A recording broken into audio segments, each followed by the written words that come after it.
Selamat sore, perkenalkan nama saya Luni Wadu, NIM 1803030181 dari kelas Sosiologi D. Oke, kali ini saya akan membahas tentang judul penelitian yang akan saya bawa, yaitu tentang program implementasi pembangunan di kawasan tertinggal.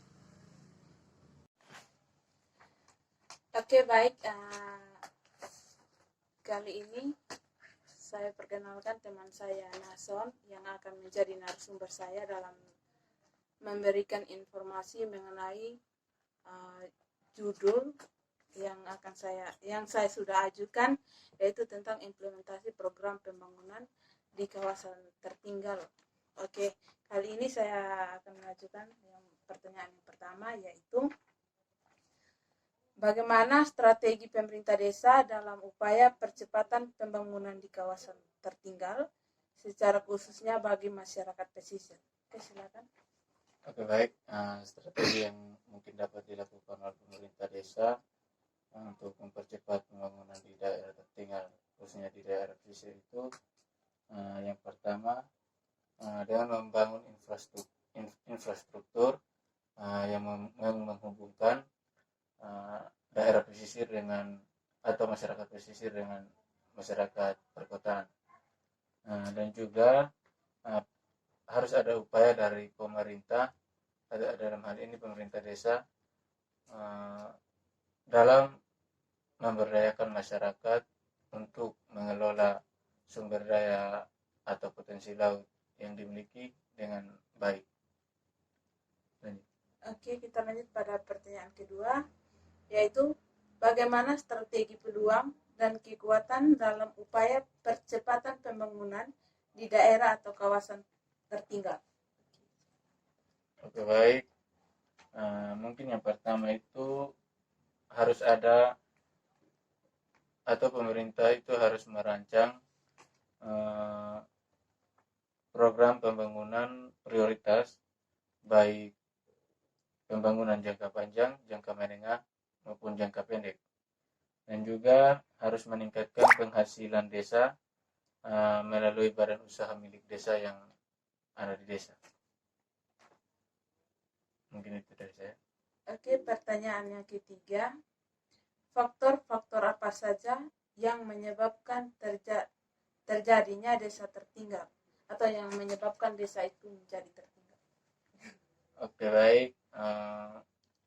Faktor yang pertama, minimnya kualitas kerja aparat desa, sehingga tidak dapat atau kurang cakap dalam mengelola sumber daya alam yang ada di desa, yang mengakibatkan rendahnya penghasilan desa. Dan juga sifat keserakahan, dalam hal ini korupsi, yang masih melekat dalam diri aparat desa.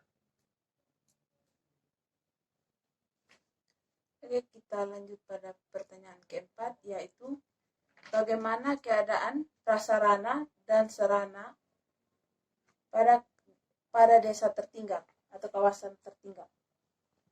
Oke, baik. Mungkin yang pertama, desa tertinggal itu belum tersentuh dengan pembangunan yang besar, ya.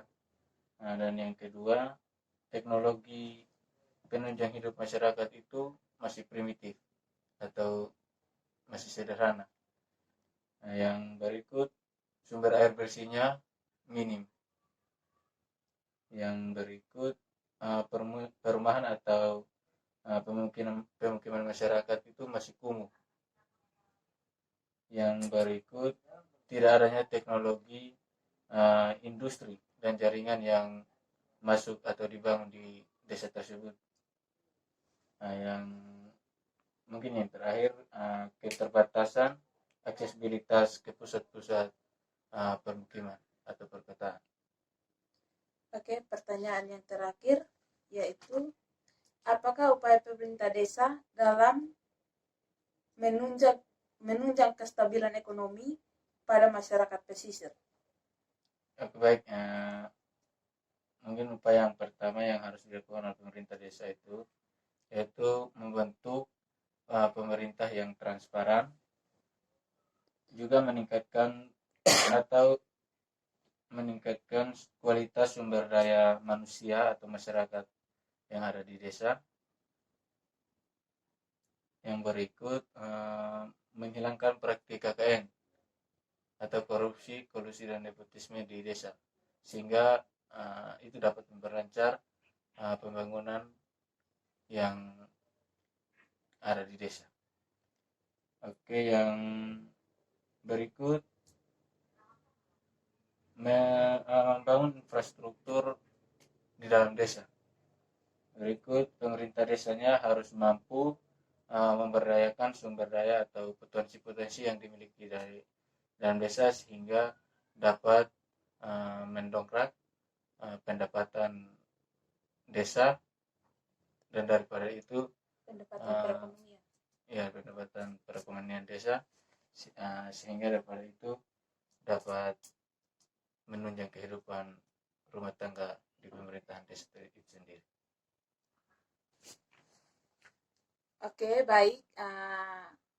Demikian informasi pertanyaan yang saya sampaikan, dan terima kasih kepada narasumber yang sudah memberikan saya informasi untuk menunjang atau memperlancarkan tugas mata kuliah metode penelitian sosial kualitatif. Dengan ini, karena kami keterbatasan juga tentang informasi, kurang dan lebihnya kami mohon maaf. Oke, sekian kegiatan wawancara saya. Saya ucapkan terima kasih kepada saudara saya yang telah memberikan informasi. Kurang dan lebihnya kami mohon maaf.